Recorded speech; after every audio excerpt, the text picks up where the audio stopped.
students, today we see our next lesson, lesson number 18, My Family and Home. म्हणजे कुटुंब आणि आपलं घर. मुलांनो, आपण कुटुंबात राहतो. कुटुंबामध्ये आई वडील असतात आणि मुलं असतात. तसेच काही कुटुंबामध्ये आजी आजोबा सुद्धा असतात. कुटुंबातील व्यक्तींची संख्या ही वेगवेगळी असते. We are born in our family. We grow up in our family. बघा, आपला जन्म आपल्या कुटुंबामध्ये होतो आणि आपली वाढ सुद्धा कुटुंबामध्येच होते. We are brought up our parents. They take care of us. कुटुंबामध्ये आपले पॅरेंट्स असतात, पालक असतात, ते आपली काय करतात, काळजी घेतात. We are secure in every way. Our family provide us with food, clothing and shelter. बघा, कुटुंबामध्ये आपल्याला सुरक्षित वाटतं आणि कुटुंबामध्ये आपल्या सगळ्या गरजांना पुरवल्या जातात. We like to be a part of family because of the love and caring that we get. कुटुंबामध्ये आपल्याला जिव्हाळा आणि प्रेम मिळतं. कुटुंबातील इतर व्यक्तीही आपल्याबरोबर प्रेमाने वागतात. Family members help one another in times of difficulty. आता कुटुंबामध्ये जेव्हा अडचण येते तेव्हा फॅमिली मेंबर जे असतात ते काय करतात रे, एकमेकांना अडचणीच्या वेळेस मदत करतात. They try to see that no one suffers from any illness. तसेच घरामध्ये कोणी आजारी पडू नये याचीही ते काळजी घेतात. But if we are fall ill, our parents take care of us. पण समजा चुकून जर आपण कुटुंबामध्ये आजारी पडलो तर आपले पालक काय करतात रे, आपले पॅरेंट्स आपली काळजी घेतात, आपल्याला बरं करतात. Today we see some types of family. Now we see types of family. Types of family. Small family. Small family म्हणजे छोटं कुटुंब. Small family consists of father, mother and their children, one or two children. बघा, छोटं कुटुंब जे असतं त्या कुटुंबामध्ये आई वडील आणि त्यांची एक किंवा दोन मुलं असतात. अशा कुटुंबाला छोटं कुटुंब असं म्हणतात. बिग फॅमिली म्हणजे मोठं कुटुंब. Big family consists of grandparents, uncle, aunts, brothers, sisters and cousins. Such families are called big families. मोठ्या कुटुंबामध्ये आजी आजोबा, काका काकू, सख्खी भावंडे, तसेच चुलत भावंडे असं जे कुटुंब असतं अशा कुटुंबाला काय म्हणतात, बिग फॅमिली असं म्हणतात. नाव एक्सटेंडेड फॅमिली. एक्सटेंडेड फॅमिली म्हणजे काय, विस्तारित कुटुंब.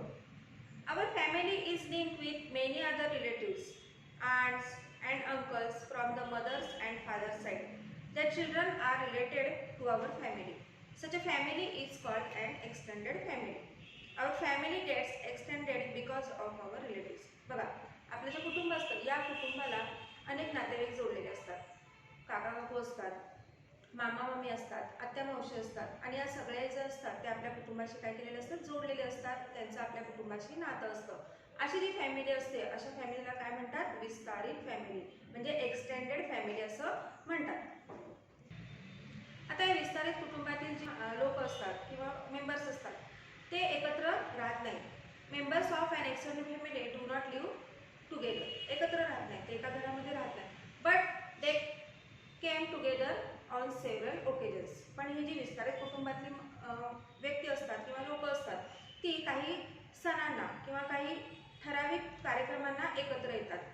गणपती असेल, दिवाळी असेल किंवा घरामध्ये काही वाढदिवस असतील किंवा लग्न असतील अशा वेळेस हे जे विस्तारित कुटुंबातील लोक असतात ते काय होतात, एकत्र येतात.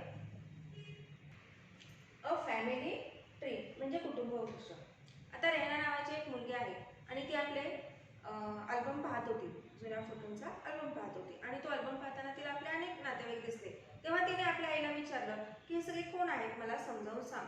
आणि हे समजावून सांगण्यासाठी आईने तिला काय केलेलं आहे, तर एक टी डायग्राम काढून दाखवलेली आहे. आपण ती पाहूया. See here the diagram of Rehana's family. Grandmother, grandfather and their children, mother and father. Rehana's mother and father. Now aunt, father sister म्हणजे त्यांच्या वडिलांची बहीण. अंकल, फादर्स ब्रदर म्हणजे वडिलांचे भाऊ असतात ते अंकल. आणि आंट म्हणजे त्यांची मिसेस म्हणजे त्यांच्या काकांची वाईफ, यांना काय म्हणतो आपण, आंट म्हणतो. असं त्यांच्या आईने तिला सांगितलेलं आहे. Then uncles and aunts children, Sahil and Saina. This is the Rayana's family tree. Now we see changes in the family, म्हणजे कुटुंब व्यवस्थेतील बदल. The family system changes as time goes by. At one time, grandparents, aunts, uncles, parents, siblings and cousins all live together and form one a big family. बघा, पूर्वीच्या काळी सगळे लोक एकत्र राहत असे. कुटुंबामध्ये आजी आजोबा, काका काकू, सख्खी भावंड आणि चुलत भावंड अशी सगळी एकत्र राहतात आणि अशा फॅमिलीला काय म्हणतात? जॉईंट फॅमिली, म्हणजे एकत्र कुटुंब असे म्हणतात. When members of a family move away because of their jobs or occupation, पण काय झालं, ह्या ज्या एकत्र कुटुंबातील व्यक्ती आहेत ते दुसऱ्या ठिकाणी शिक्षणासाठी किंवा व्यवसायासाठी जाऊ लागले. They start living separately, आणि ते सेपरेट वेगळ्या ठिकाणी राहू लागले.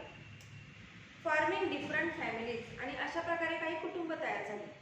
म्हणजे एकत्र कुटुंबातील व्यक्ती किंवा माणसं दुसऱ्या ठिकाणी, दुसऱ्या गावाला जॉबसाठी किंवा शिक्षणासाठी बाहेर जाऊ लागले आणि तिथे त्यांनी आपली नवीन कुटुंब तयार केली. अशा कुटुंबाला काय म्हणायचं? Nuclear family. कसली फॅमिली? न्यूक्लियर फॅमिली, म्हणजे विभक्त कुटुंब. अशा कुटुंबाला काय म्हणायचं? विभक्त कुटुंब असं म्हणायचं. अशा प्रकारे न्यूक्लियर फॅमिलीज तयार झाल्या आणि कुटुंब व्यवस्थेमध्ये बदल घडत गेले. नाव हाऊसहोल्ड कोर्स, म्हणजे आपली घरातील कामे. Storing water, cooking and cleaning are chores that need to be done in a family every day. बघा, पाण्याची साठवण करणं, स्वयंपाक करणं, स्वच्छता करणं ही रोजची कामं घरामध्ये चालू असतात.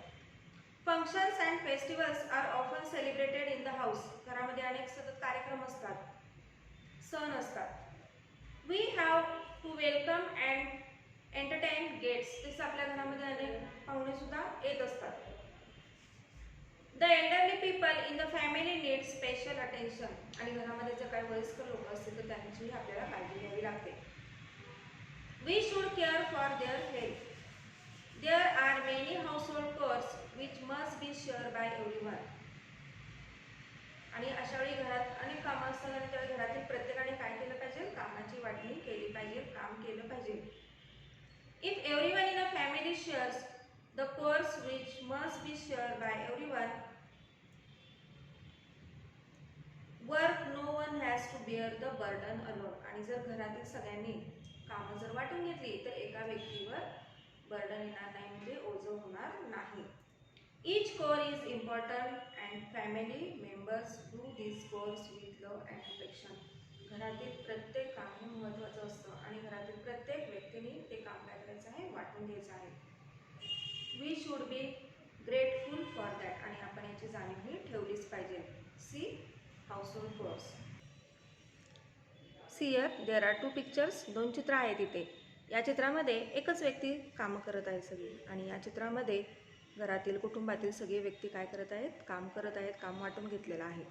तुम्हाला कोणतं चित्र आवडेल यामधलं रे? I think you like this picture most.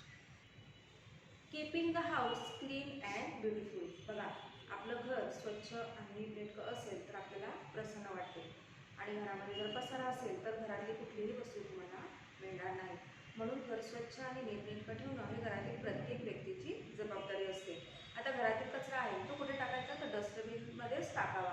आणि कचरा बाहेर न टाकता तो डस्टबिनमध्ये टाकायचा, आणि त्यामुळे काय होते? आपला परिसरही स्वच्छ राहील. आता कचरा टाकताना, कचरा जेव्हा आपण टाकतो डस्टबिनमध्ये तेव्हा 2 कचरे वेगळे टाकायचे आहेत, म्हणजे ओला कचरा आणि सुका कचरा. ओल्या कचऱ्यासाठी वेगळं डस्टबिन आणि सुक्या कचऱ्यासाठी वेगळं डस्टबिन. कारण अशा कचऱ्यांपासून, ओल्या कचऱ्यापासून मॅन्युअर म्हणजे खत तयार केलं जातं. खत तयार करता येतं. आणि जो सुका कचरा असतो म्हणजे कागद असेल किंवा काही प्लास्टिकच्या वस्तू असेल, यावर सुद्धा रिसायकल करून या वस्तूंचा पुन्हा वापर करता येतो. On some occasion we decorate our house. म्हणजे आपण आपल्या घराची सजावट करतो. म्हणजे घराची सजावट आपण काय काय वापरू शकतो? तर फुले, कागद, प्लास्टिकचा काही वापर करून आपण आपल्या घराचं डेकोरेशन म्हणजे घराची सजावट करू शकतो. Now we see festivals link with agriculture and environment. आता आपले जे सण आहेत ते सण जे आहेत ते शेती आणि पर्यावरणाशी निगडीत आहेत. We celebrate many festivals in the family. In the same way, different kinds of festivals are celebrated in different regions of the country. आपण कुटुंबांमध्ये अनेक सण साजरे करतो. फक्त कुटुंबातच नव्हे तर आपल्या देशामध्ये आपण अनेक सण साजरे करतो. Agriculture is the main occupation in our country. शेती हा आपल्या भारतातील मुख्य व्यवसाय आहे. Many of our festivals are related to agriculture and environment. आणि आपले जे सण आहेत हे सण ॲग्रिकल्चर म्हणजे शेती आणि पर्यावरणाशी निगडीत आहेत. Let's see some festivals. First Holi. आता होळी हा सण आपण साजरा करतो. This festival celebrate end of the winter. म्हणजे बघा वसंत ऋतूच्या आगमनाचा हा उत्सव आहे. होळी हा सण जो आहे वसंत ऋतूचं आगमन होतं आणि त्याचा उत्सव म्हणून आपण हा होळी हा सण साजरा करतो. बैसाखी. इन पंजाब. आता बैसाखी हा जो सण आहे हा पंजाबमध्ये साजरा केला जातो. ड्युरिंग हार्वेस्टिंग टाइम म्हणजे कापणीच्या वेळेस कापणीच्या सुमाराला हा पंजाबमध्ये सण साजरा केला जातो बैसाखी. इन महाराष्ट्र. बघा महाराष्ट्रामध्ये बैलपोळा. महाराष्ट्रामध्ये बैलपोळा हा सण साजरा केला जातो. When sowing. During sowing the crops म्हणजे जेव्हा पिकं पेरणी होते त्या पेरणीच्या वेळेस महाराष्ट्रामध्ये बैलपोळा हा सण साजरा केला जातो. इन तामिळनाडू. आता तामिळनाडूमध्ये तामिळनाडू राज्यामध्ये पोंगल पोंगल हा सण साजरा केला जातो. And in Kerala. आणि केरळामध्ये बघा ओणम हा सण साजरा केला जातो. आता हे दोन सण जे आहेत ते सण हार्वेस्टिंग टाइम म्हणजे हे जे दोन सण आहेत पोंगल अँड ओणम हे कापणीच्या वेळेस काय केले जातात सेलिब्रेट केले जातात. नाव मकर संक्रांत. आता मकर संक्रांत हा सण जो आहे हा आपल्याला माहिती आहे जानेवारी महिन्यामध्ये येतो. Makar Sankrant is a festival celebrated in winter. हिवाळ्यामध्ये हा सण साजरा केला जातो. On this day friends and relatives give each other tilgul. बघा या सणाला काय करतात रे एकमेकांना तिळगुळ वाटतात आणि शुभेच्छा देतात. Sesame is an important winter crop. आता हिवाळ्यातलं मुख्य पीक कोणतं आहे तर तीळ. तीळ हे हिवाळ्यातलं मुख्य पीक आहे sesame. Sesame is a good food for winter as it is help to keep us warm. आणि हिवाळ्यामध्ये हे पीक का खातो रे कारण तिळामुळे आपल्या शरीराला काय होते उष्णता मिळते. म्हणून अशा प्रकारचे तिळाच्या भाकरी तिळाचे लाडू तिळाच्या वड्या या हिवाळ्यामध्ये या मकर संक्रांतीच्या सणाच्या वेळेस काय केले खाल्ले जातात. म्हणजेच अशा प्रकारे आपले जे सण आहेत हे पर्यावरणाशी आणि शेतीशी काय आहेत निगडीत आहेत. नाव नॅशनल फेस्टिवल्स म्हणजे राष्ट्रीय सण. Independence day and republic days are our national festivals. बघा स्वातंत्र्य दिन आणि प्रजासत्ताक दिन हे आपले काय आहेत राष्ट्रीय सण आहेत. 15 ऑगस्ट 1947 रोजी ब्रिटिशांपासून भारताला स्वातंत्र्य मिळाले आणि म्हणून हा दिवस आपण स्वातंत्र्य दिन म्हणून साजरा करतो. रिपब्लिक डे म्हणजे 26 जानेवारी. भारताची राज्यघटना जी आहे ती 26 जानेवारी 1950 पासून अंमलात आली आणि म्हणून हा दिवस आपण रिपब्लिक डे म्हणजे प्रजासत्ताक दिन म्हणून साजरे करतो. आता या सणांना शाळेमध्ये आपण काय करतो रे अनेक प्रकारचे कार्यक्रमांचे आयोजन केले जाते. काही नृत्य असतील किंवा देशभक्तीपर गीतं असतील किंवा भाषणं असतील अशा प्रकारचे कार्यक्रम करून आपण हे सण जे आहेत हे साजरे करतो. तसे देशभरामध्येही सगळीकडे लोक सगळे आनंदाने हे जे सण आहेत ते काय करतात साजरा करतात. Festivals increase the feeling of togetherness among the people. बघा सण जे असतात सण उत्सव यामुळे काय होतं रे लोक एकत्र येतात आणि त्यांच्यातील एकोप्याची भावना वाढते. Festivals include songs dance rangolis games competition and races. असे जे फेस्टिवल सण असतात या सणांच्या वेळेस नृत्य असतात संगीत असतं रांगोळ्या काढल्या जातात काही कॉम्पिटिशन घेतली जातात आणि या सगळ्यांची कशी असते रेलचेल असते. This gives us joy. आणि ह्या सगळ्यांमुळे काय होतं आपल्याला आनंद मिळतो. While celebrating festivals we must take care not to harm the environment. आता हे जे आपण सण साजरे करतो त्यावेळेस आपण एक गोष्ट लक्षात घेतली पाहिजे की आपल्या पर्यावरणाची हानी होता कामा नये. Small children and old people suffer if music is played too loud. आता सण समारंभाला काय होतं मोठ्या आवाजामध्ये लाऊडस्पीकर लावले जातात आपण यावेळेस काय काळजी घेतली पाहिजे की जे घरातील वृद्ध व्यक्ती असतील किंवा लहान मुलं असतील यांना त्रास होऊ नये याची आपण काळजी घेतली पाहिजे. Loud noise cause noise pollution. आणि जर मोठ्या आवाजामध्ये तुम्ही जर लाऊडस्पीकर जर लावले असतील तर काय होतं रे, त्याच्यामुळे प्रदूषण सुद्धा होतं, वायू प्रदूषण सुद्धा होतं, ध्वनी प्रदूषण होतं. इन दिस वे आपल्या महाराष्ट्रामध्ये अनेक आदिवासी जमाती आहेत. ठाणे जिल्ह्यामध्ये वारली ही आदिवासी जमात आढळते आणि या आदिवासी जमातीमध्ये कोली भाजी हा एक सण साजरा केला जातो. या दिवशी काय केलं जातं, कोली ही एक जंगली वनस्पती आहे, त्या वनस्पतीची भाजी केली जाते आणि हा सण साजरा केला जातो. In this way today we see types of families and festivals related with agriculture and environment. Now homework. Today's homework is stick a photos of your family members in your notebook and draw a family